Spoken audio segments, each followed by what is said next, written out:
These unconventional times require unconventional conversations.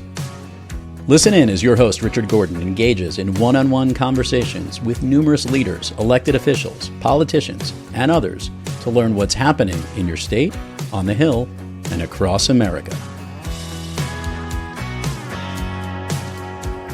Now, here's the host of Unconventional Times, Richard Gordon. Hello, this is Richard Gordon, your host for Unconventional Times. Welcome to the program, and it's nice to have you here with us today. You know, Israel has been in the news pretty constantly since October 7th, 2023. And there's been a lot of concern in the United States and across the world for what is going on and when the hostages will be home. It's been over 500 days now, and a lot of people would like to know what is happening and what is the future of Israel. With me today is someone who is best able to speak to that. Ido Aharoni has been a diplomat, a writer, a speaker. He's been all over the world. He was a member of the diplomatic corps for over 25 years. I know him to be a lecturer across the United States and very much in demand. So if you want him, you better hurry up because he books up quickly. But is a great guest speaker. We are truly honored to have the ambassador with us today. Ambassador, welcome to Unconventional Times. Thank you so much. The honor is all mine. Really, thank you. Well, thank you. There are so many things we can talk about, but why don't we start with what's on everybody's mind, and that obviously is Gaza, and what is going on. Where do you think things stand today? I mean, we've had a ceasefire that is in phases. The first phase is over. Where are we, and where are we going? What can we expect? So the problem hasn't really changed since 10/7, if you'd like, since the very beginning of this stage of the conflict, which was really the disengagement from Gaza in the summer of 2005, which was an Israeli unilateral pullout of all of its military forces, all of its civilians. And it's a question of who has the clout. Since 10/7, Hamas has a clear clout over Israel, and that is, of course, the hostages. In terms of purely, the tactics of negotiations, what Israel should have done on October 8th, and we can talk about why Israel didn't do that, but what Israel should have done on October 8th is to say, yes, we were defeated badly, but we recognize that this is a hostage-first situation, and therefore we propose a deal. The only deal on the table as far as Israel is concerned is all Palestinian prisoners for all Israeli hostages and the dead bodies. That's what Israel should have done on October 8th. Why it didn't happen, we can talk about it. There are many reasons, mostly psychological reasons. Yeah, I'd be interested. And I'm also interested in how many prisoners Israel is holding. So at the time, it was over 10,000. Oh, my goodness. Which is not really a large number when you consider, percentage-wise. We consider the number of people incarcerated in the United States, which is over 1% of the total population. So it's over 2 million people. Yeah. Yeah. So, why it didn't happen is because it was very difficult for the Israeli leadership to admit that Israel was defeated on October 7th. And they were eager to turn the table on the Palestinians, which eventually we were able to do. After 14, 15 months of intense fighting, we were able to turn the table on Hamas. But we have to understand that the warfare, this is a confrontation that was imposed on Israel, but it's not your conventional, you can say it's a non-conventional warfare in the sense that Hamas is using tactics and tools that are not fair. They're using humans as people as human shields.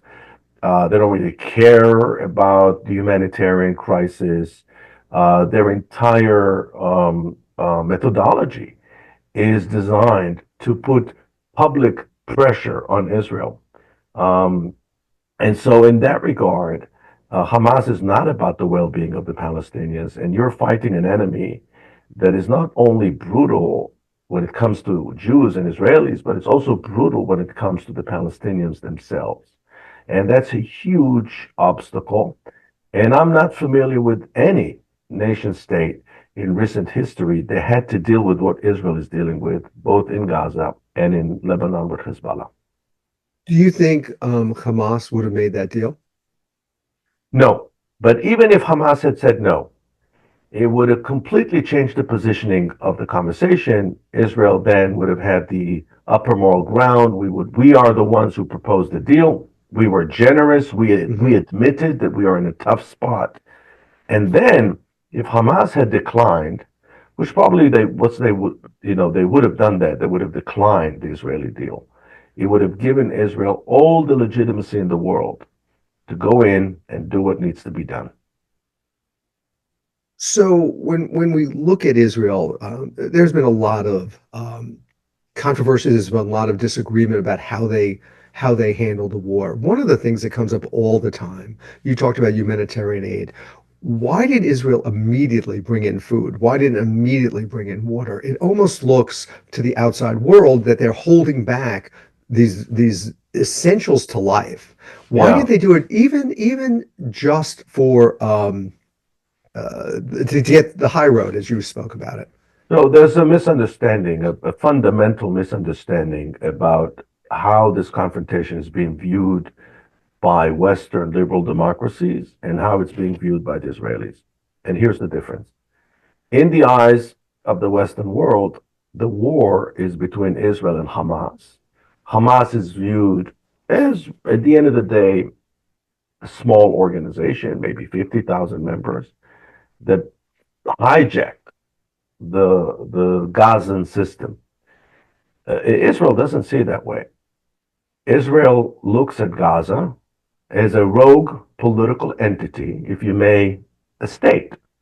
And the war is not against Hamas. The war is against Gaza, the entire system, just as the Allied forces in World War II did not fight the Nazi Party. They fought Germany. And it was Germany that was defeated in the end.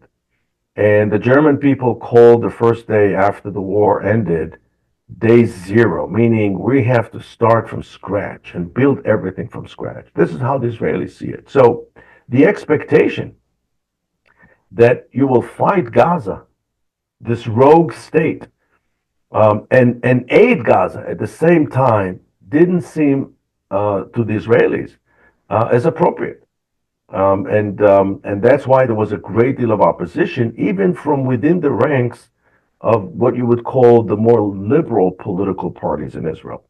So that's the source of this misunderstanding, the fundamental difference about as to the definition of who we're fighting.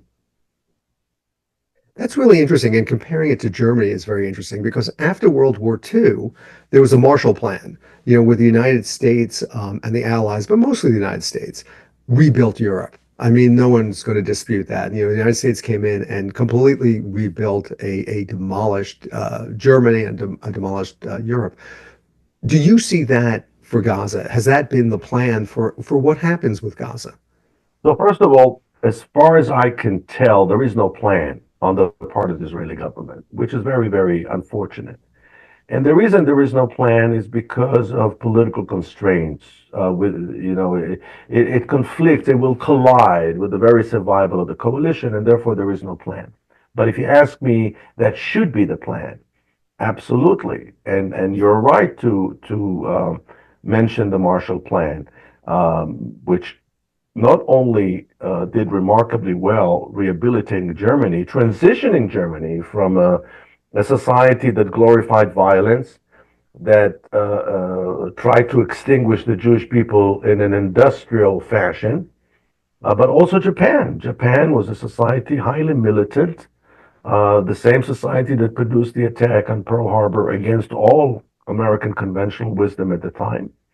And they transitioned both of them into Western-style liberal pluralistic societies that are also pacifistic, anti-war, which is incredible. Right. So Can't have a military. It's an incredible success in terms of, but we have to remember that the Marshall Plan essentially was a matching fund. For every dollar that we bring in, you have to bring in. So the question is, who's going to bring the matching dollar on behalf of the Palestinians? And here, the assumption is that it will be the rich Arab countries, the oil countries like Saudi Arabia, the UAE, Bahrain, Qatar, and so on, and maybe even Egypt. I think all of it is in the hands of the U.S. administration. I don't think Israel is in any position to bring any Arab actors to the table, not even the UAE and Bahrain, with which we have the Abraham Accords. So it's really in the hands of the administration, of the U.S. administration, if you ask me. But Do you think, absolutely, that's the solution. and do you think that the American administration is able to do that? Do they have the relationships with these countries to make that happen? Yes, certainly the Trump administration has, and the Trump family, they certainly have the relationship with Saudi Arabia, perhaps more intimacy than we've seen before. And so they can deliver. Also remember that in the eyes of Trump, it's a continuation of the Abraham Accord, right? So Right. to bring in Saudi Arabia and to have as part of the deal the rebuilding of Gaza, I think would be a crowning achievement. So I think that Trump is highly motivated to make this happen. That's my view. Why do you think the Biden administration couldn't do it? They did not win the respect of the Arab world. I think it has a lot to do with the failure of the U.S. administration under Obama to understand the so-called Arab Spring. They were too eager to see the wings of democracy and freedom and liberty, and they were too quick to throw Mubarak under the bus. Hmm.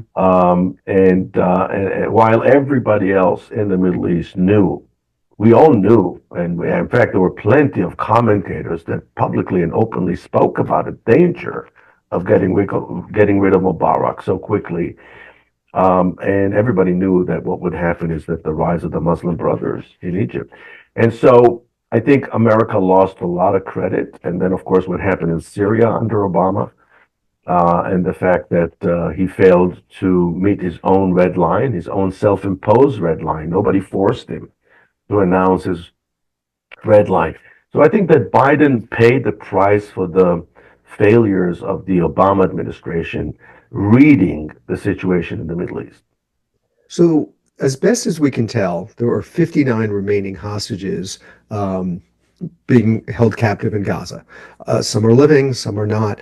How do they get home? What happens next? Who is the mediator here? I mean, it doesn't sound like the United States or Israel is negotiating directly with Hamas, but somebody is. Who would that be?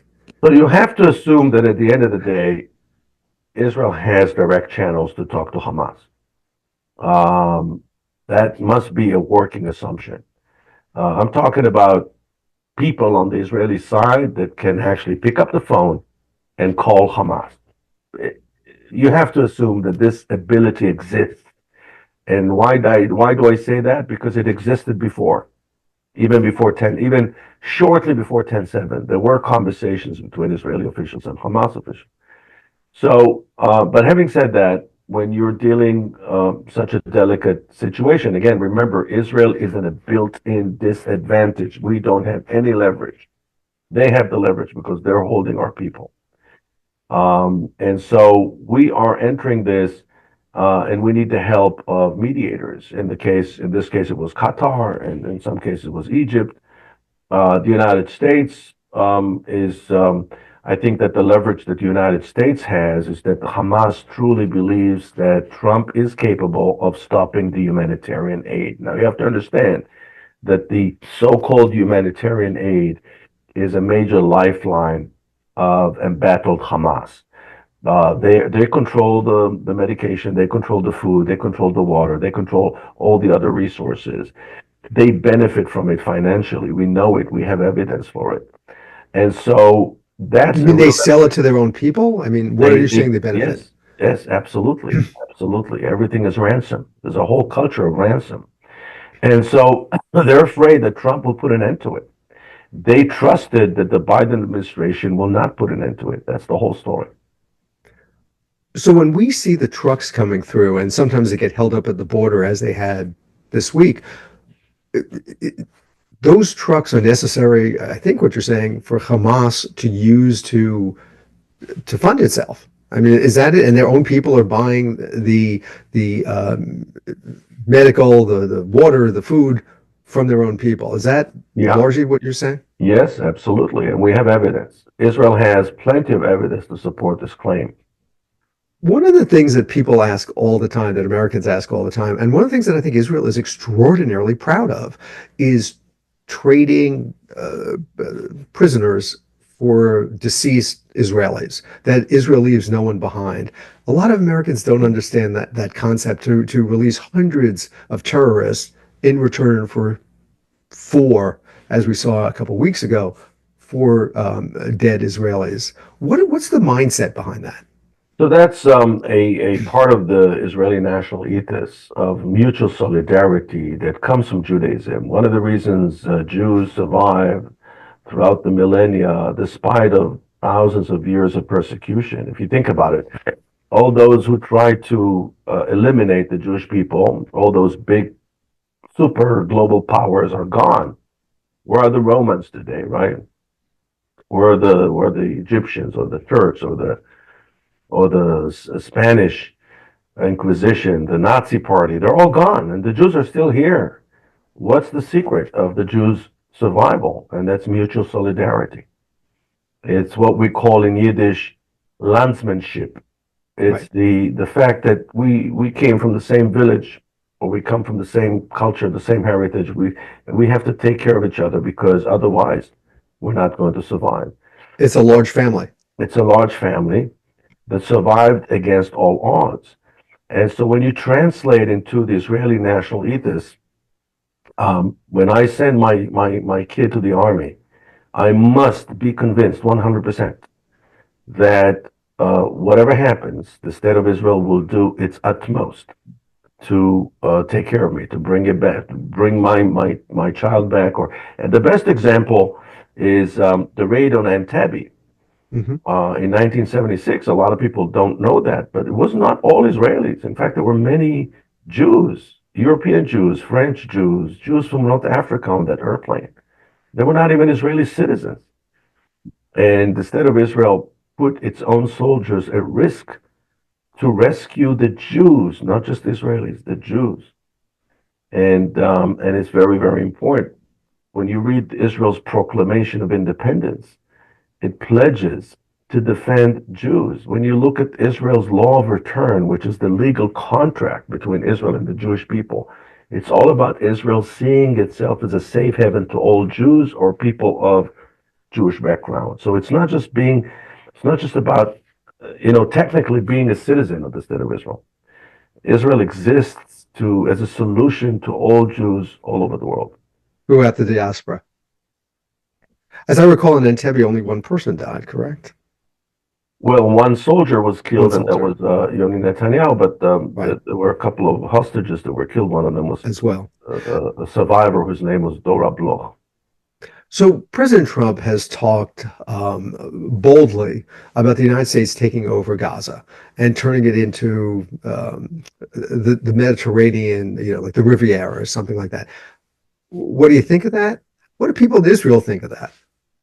So, it's a fantastic idea, and I say fantastic idea. The word fantastic comes from the word fantasy. Hmm. It's a fantastic idea that it's impossible to conceive this idea without the active participation of Americans and particularly American troops. Because who's going to supervise? Let's assume that this is going to happen. Who's going to supervise it? Who's going to protect the builders? The builders are going to rebuild Gaza. Who's going to provide with all the safety? Of course, you would need hundreds of thousands of soldiers to take care of that. It's going to be one of the biggest real estate projects in the world. You're talking Well, about creating a home for 2 million people in a tiny piece of land. well, where do they go in the meantime? I mean, he's talking about, first of all, he said that they will have to leave, and then he said they're not coming back. So what happens there? Well, I think that the original idea was to create some sort of a big high-end refugee camp in Egypt, in the Sinai Peninsula. that will be remote, not close to any major Egyptian cities because it will be in the desert, so that the Egyptians will not be afraid of any influence that they could have, exporting their Islamic radicalism to Egyptian society. So I think that was the initial idea, and then you rebuild Gaza and you bring them back. Those of them would like to come back. But then the version changed, and they said, well, nobody's coming back. So I don't know how that's going to work. One thing for sure, the millions of Palestinians, whether they have a legitimate claim to be referred to as a people or not, it's irrelevant. They're here, and we have to deal with them. And unfortunately, it's Israel's problem. I think what Trump is trying to do, which is admirable, is to get the Arab world to develop some sense of responsibility for the Palestinians. Because so far, World War II created a massive global refugee problem. About 22 million refugees were created as a result of World War II. Among them, over 1 million Jewish refugees from Arab countries. All those refugees were settled in Europe, in Eastern Europe, in Russia, in Ukraine, and the Jews were settled in Israel. The only group that was not settled and grew exponentially from a couple of 100,000 refugees, now we have several million that claim to be refugees, are the Palestinians. And the reason is because there was no political will. And on the other hand, I'll say more than that, there was a deliberate attempt to exploit their hardships and their tough position for political purposes on behalf of the Arab world. So the Arab world is not only, accused of complacency, they deliberately did not solve the problem. So Trump comes along and he says, wait a second, you guys are responsible for the Palestinians' fate, for the fate of the Palestinian people, and therefore I expect you to pitch in to be part of the solution. And I think that's admirable. And I hope he succeeds. I hope he succeeds in that effort. So yesterday, the president said to Hamas, release the prisoners or else. Release them immediately. And Hamas issued a statement last night or this morning saying that this is going to exacerbate things and lead to increased bloodshed and fighting in Gaza. Do you agree with that, or are they just saying that for their own purposes? They're saying it for their own purposes. Look, if they wanted to stop the violence in Gaza, all they had to do is stop the war, give back the hostages, and leave Gaza. That would have ended everything. So they're a bunch of cowards and a bunch of hypocrites. But nevertheless, I think that Trump is threatening them with Israel's power, meaning when he says all hell will break loose, it doesn't mean I'm going to send American troops. He means I'm going to give a green light to the Israelis to go back in. Now that's easier said than done, because by now hundreds of thousands of Gazans returned to their home, or whatever's left of their homes. So for Israel to resume the military campaign is going to be very difficult. It's going to be very difficult. And because a lot of people in harm's way. And I know Israel always goes out of their way. I had a friend whose son was in the IDF, and one of his jobs was to knock on doors to make sure that civilians get out. People don't understand that. They just don't know about it. And Israel is also using technology to inform the enemy of their intent. So show me another army that is sending you text messages. I'm going to attack your neighborhood in an hour. Get out of there. There is no such precedent in modern warfare. So you talked about the Abraham Accords. Where does it go from here? And, a lot of people thought that October 7th was a reaction to Saudi Arabia and Israel having better relations. Is that true? And where do the Abraham Accords go? And can there be an arrangement? I'm not going to say peace, but an arrangement between Saudi Arabia and Israel. So there are three things to be said about that. First of all, what is the definition of peace in the Middle East? It's certainly not like the peace you have with Canada. It's a form, I don't know how good that is anymore. Yeah, it's still pretty good. It's still preferred over what we have with the Palestinians. But in the Middle East, when you say peace, you mean non-belligerency, some kind of a livable arrangement that allows us not to kill each other. That's peace in the Middle East. That's why everybody's talking about normalization and nobody's talking about peace. So that's the first thing to be said. The second, it's amazing that the Abraham Accords held post 10/7. You would think that with all the images of Israel's military action in Gaza, that the Arab governments will not withhold the pressure, the public pressure, and will cave in and return the ambassadors, close the embassies, and so on. None of that happened. Not only that, and that's the third thing to be said, the Saudis are still in it. The Saudis are still interested. What's the explanation? There are two explanations I think that are very valid. The first is that Hamas also killed scores of Muslims on 10/7. People forget that. They killed Arab Israelis. They killed other Muslims, Bedouins, that were working on that day in the music festival. They were driving buses and so on. Those videos, and they uploaded it as along with the other videos. Those videos were available on their special Telegram channel for about 2.5 weeks after 10/7. So enough time for Muslims, hundreds of millions of Muslims, to download those videos and watch them. And there were some horrible videos of people begging for their lives in Arabic. And Hamas doesn't believe them. Hamas is questioning them. To what extent you're familiar with the Quran? And the person is answering them. It's not enough, and they shoot him. And you see it on video. That shocked the Muslim world, shocked Arab Israelis, for example. So that's the first explanation. The second explanation is that the Saudis' desire to normalize ties with Israel reflects a big strategic decision that they made, which is to transition their economy from natural resource-based economy to knowledge-based economy. Israel is the only potential partner for this transition in our region. It's the only knowledge-based economy in our region. And so therefore, for them, Israel is a strategic partner in something that they view to be the lifeline of the future of the kingdom, the ability to produce knowledge that matters. And I think that's the reason why they're still in it. And again, I go back to what I said before. I think that Trump is in a wonderful position to deliver a deal that will probably, potentially could be the crowning achievement of both of his presidencies, of both of his terms. If I could shift you, let me ask you one further question before I shift you for a second. Iran. How does all this play out with Iran? With what went on with Hezbollah in the north, what's going on with Hamas in the south, with the Abraham Accords, with a possible Saudi-Israeli agreement. What happens with Iran going forward? So here again, you have fundamental differences in the approach, which reflect different cultures.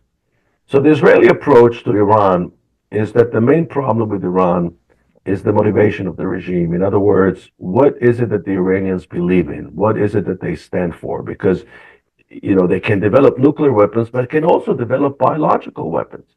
They can develop chemical weapons. So Israel's position is that you have to address the motivation. You have to address their anti-Western sentiment. That's the Israeli approach. The American approach is the smoke and gun approach. It's a legal approach that is well rooted in the Constitution. We can punish people for their intentions. We punish people only for their deeds. If you will show me a smoking gun, I can punish the Iranians. That's the big debate. And that's a debate that crosses political camps in Israel. So whether you had a left-leaning prime minister or a right-leaning prime minister, it didn't matter. That's how the Israelis see it. Iran should be taken seriously when they talk about their intentions. We must believe them. Why? Because of our history of thousands of years of persecution, we must believe our enemies when they say that they want to kill us. We must take them seriously. The Americans say our job is to prevent them from having a nuclear bomb. Israel says that's not the problem. That's the debate. Now, do I see a difference between Trump 47 to Biden or to Obama? Not really. None of them was interested and is interested in tackling the real issue, which is what the regime stands for. They're not interested. Maybe they believe that the Iranian system will implode from within, Maybe. I don't know. I've heard, I've been in diplomacy for 30 years. For 30 years, I've been hearing the same story. Oh, they're about to crumble. They're about to, implode. No, I don't think it's going to happen so quickly. But that's really the debate. And I really don't think that Trump is interested in deploying any military against Iran. I don't think he's interested in allowing Israel to deploy any military against Iran. That's my assessment. Let me switch things for a minute. Before October 7th, 2023, Israel was going through an upheaval, I guess is the best way to put it. There are people demonstrating in the streets, there are people who are very upset with the government. Obviously, after October 7th, things came back together again to some degree. I guess my question is, are the Israeli people divided? Are they supporting the cabinet as it is? I mean, where are they? Because things changed obviously dramatically after October 7th, but it was a country greatly divided beforehand. Where is it now? Yeah, and the division was over the type of democracy Israel will become. So you have to assume that all governments, all politicians, always want to have unrestricted power. There are politicians that are fully aware of their ability to garner more and more unrestricted power, yet they self-restrict themselves, right? So they're self-restrained. Like David Ben-Gurion was like that. He also wanted to have unrestricted power, but he understood the rules of the game. Menachem Begin was like that. He understood, of course, he wanted to have unrestricted power, but he self-restrained. And what you're seeing now, and I think that those little devils have a lot to do with it. What you're seeing now all over the world, political leaders, I wouldn't even use the word leaders, political technocrats, who just shamelessly and openly aspire for unrestricted power. Their understanding of democracy is that winner takes it all. They don't understand democracy in a nuanced, complex way. And I think that what you're seeing is democracy is falling victim to the inability to engage in a complex, nuanced conversation about anything. It's black and white, binary view of reality. The demonization of the other side. If you disagree with me, I want you to be canceled. And that's what you're seeing. And that's what you're seeing in Israel. So it's not a real division. It's not a real ideological division. There are very few people that really understand the issues at hand.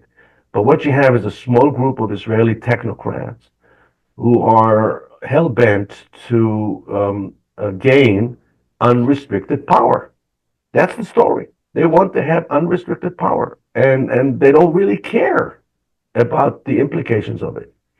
And is that what the riots were about? Was that what the demonstrations were about? The demonstrations were against the attempt to give the government no checks and balances. That's what Right. and Israel to begin with was established with a very weak system of checks and balances, unlike the United States. And so the situation in Israel is really dangerous. We can slip very quickly from a democratic pluralistic system to an authoritarian regime very quickly. And that's what the Israelis were doing. There's a strong majority in Israel against the attempt of the government to acquire unrestricted power. Most Israelis think it's going to be a disaster. So will we see an election soon? I mean, Netanyahu has been in power for, well, you know better than me, but quite some time. Right. Will there be And elections soon? Mr. Netanyahu was able to survive exactly because of his political willingness to give his coalition partners whatever they wanted in a way that no other prime minister in Israel's history would have done.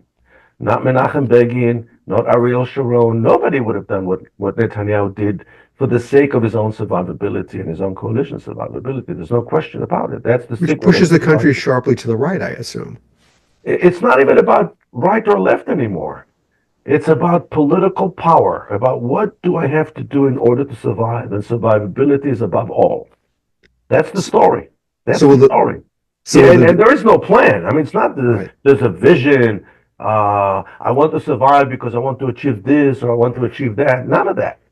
I want to survive for the sake of survival. Right. So I stay in power. Yeah, and there is no precedent to that in Israel's short history of almost 80 years of independence. We have never seen anything like it, and I think that Israelis are very tired of it. And I think that you will see probably in 2025. I think this government will not be able to hold. This coalition is not going to be able to hold. Certainly, if Trump will be introducing a Saudi deal, because the Saudis will demand some sort of political horizon for the Palestinians.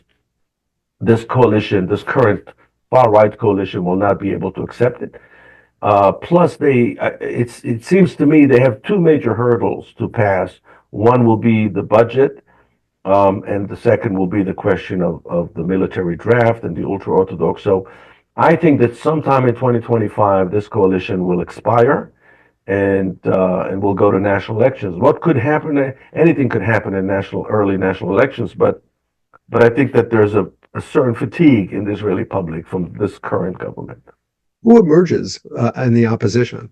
There's so many people in the cabinet who are opposed to him, but who emerges to take him on? So the names, we've been there before. We've seen many names, and so everybody's talking about Naftali Bennett. Right. He served for a very brief moment as prime minister. He was actually a pretty good manager. He managed the affairs of the country pretty well, but he was a very bad politician. He couldn't hold his own tiny party intact, and he selected the wrong people, and showed very poor political judgment throughout his short career. So I don't know if he will rise to the occasion. And you always have the other names, Benny Gantz and Avigdor Lieberman and Gadi Eisenkot and Yair Lapid and all those guys. I don't know. It's hard to tell. It's hard to tell. Never underestimate Mr. Netanyahu's political skill. He is the most skilled and most experienced politician around. And he shows every time. He's also the best campaigner around. So anytime we go into an election season, Mr. Netanyahu enjoys an advantage because that's his comfort zone. That's what he does best. He's actually a great campaigner. Couple quick questions that are important. You travel a lot around the United States. You meet with a lot of people. You speak constantly and to a lot of groups. There's been a tremendous rise in anti-Semitism in the United States. People are more concerned now than I have ever seen in my lifetime. What do you attribute that to? Is that what you're seeing when you're out there? And is this an American experience? It seems to be more of a worldwide experience. So I think that there's a worldwide rise in the number of hate crimes, and it has a lot to do with the rise of social media and the fact that people can hide behind the anonymity that social media gives them. And in some cases, people just transcend the online violence to in-person physical life violence. And so that's one explanation. Here in America, I think the story is more complex. I think that the Jews were labeled by the social justice movement as the new white privileged elite. That's the story. And people completely forgot the history of persecution. People forgot that only less than a century ago, Jews were severely restricted in this country. And they're pushing us in the name of inclusion, by the way. They're excluding the Jews. And I'm talking about the social justice warriors. Many of them are Jews themselves. And so Israel fell victim to the success or the rise of the social justice movement. I think that one of the reasons Mr. Trump is back in the White House is because rank and file Americans are afraid of that. And you see that in the backlash to this whole DEI culture. DEI is a perfect example of a good idea, right? Diversity is a good idea originally, that slowly became a very bad idea. How do you end up excluding people in the name of inclusion beats me, but that's exactly what's happening. And I think that this is a big part of what you see. a big part of what we consider to be a rise in anti-Semitism is because Jews are being viewed today as, you know, the elite, the bad actors, and the populists are targeting them. From the Jewish groups you speak with, do you hear a lot of this? Is this what people are talking about? So yes, and keep in mind that I speak to Jews and Christians that care about Israel. So I don't really get a chance to speak to people that don't care about Israel. That Israel is not central to their lives. Even when I talk to my students, whether on the West Coast, on the East Coast, or even my students in Israel, um, they know that I'm an Israeli, and therefore they understand the centrality of Israel to my conversation. Of course. So people are respectful, but I don't really know. I don't speak to people that don't care about Israel. That's not my audience. Right, right. Understood. Look, we're way over time. You've been very generous with your time, but I cannot let you go without asking you two questions that are somewhat related. You have such deep roots in Israel. Your family goes way back in Israel. You had recently told me a story about your dad and the founder of the country, David Ben Gurion. I'd love to have you tell that again about your dad's relationship. I mean, it would be like an American knowing George Washington. I mean, it's just amazing how that Yeah. ended up one after that. Well, keep in mind that a lot of people knew Ben Gurion. Ben Gurion was very accessible. He lived in the heart of Tel Aviv at the time, and his wife was inviting people in to have tea with Mr. Ben Gurion. She called him Ben Gurion. So Ben Gurion was a very special guy. It was a different time. And yeah, and my dad got to know him because my father was helping. My father was working for the trade union, and the trade union was very big on developing educational programming for the workers in the factories. And Ben Gurion used to meet with them and discuss the Torah portion of the week on a Friday morning. And my father's job was to bring the workers. They would come from all over the country with buses. But, you know, I don't think he was too close to him. I just think that, he knew him, but he was a great admirer of Ben Gurion. And I read a lot about Ben Gurion myself, and I know his family. I know his grandsons.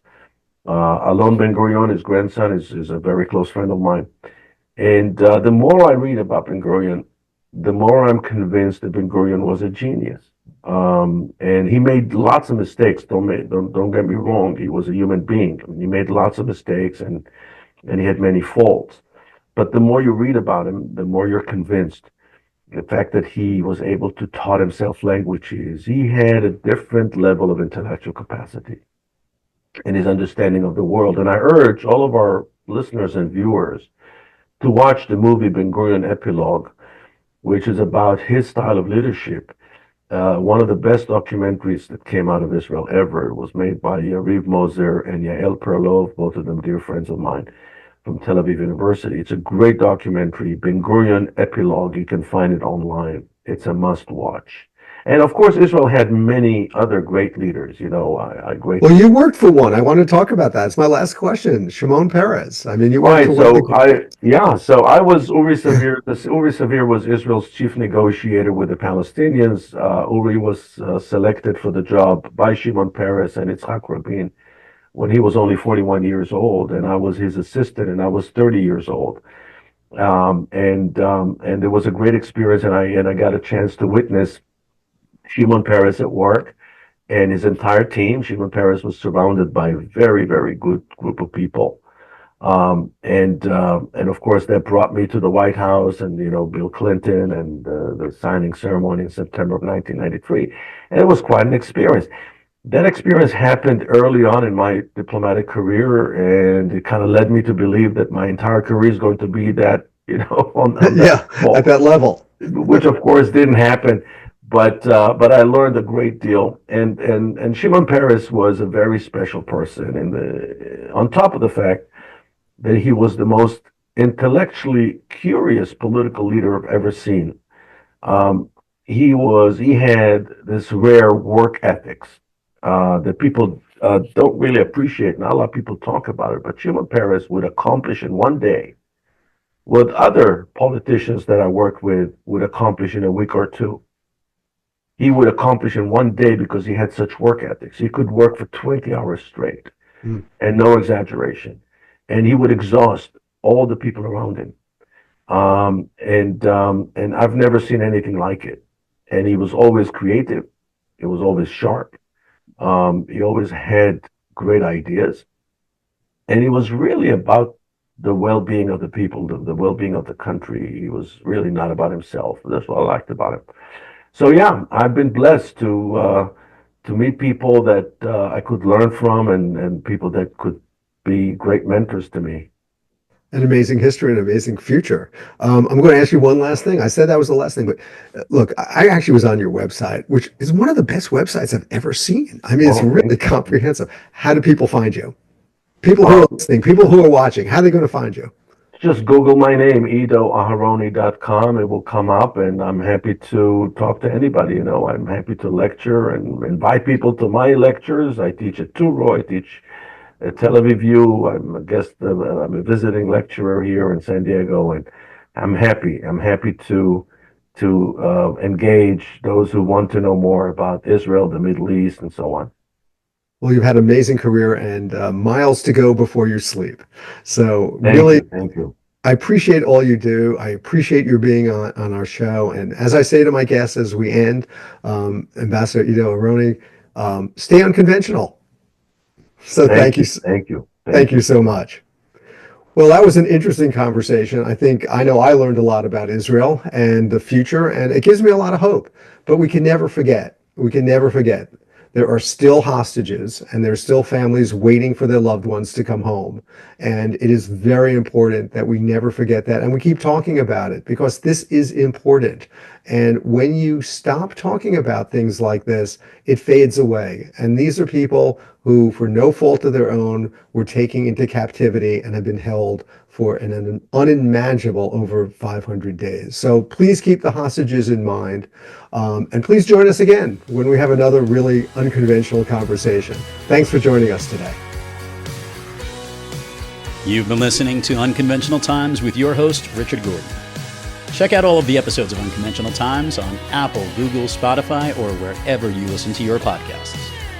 To learn more about Richard Gordon and all of his unconventional conversations, head on over to unconventionaltimes.com.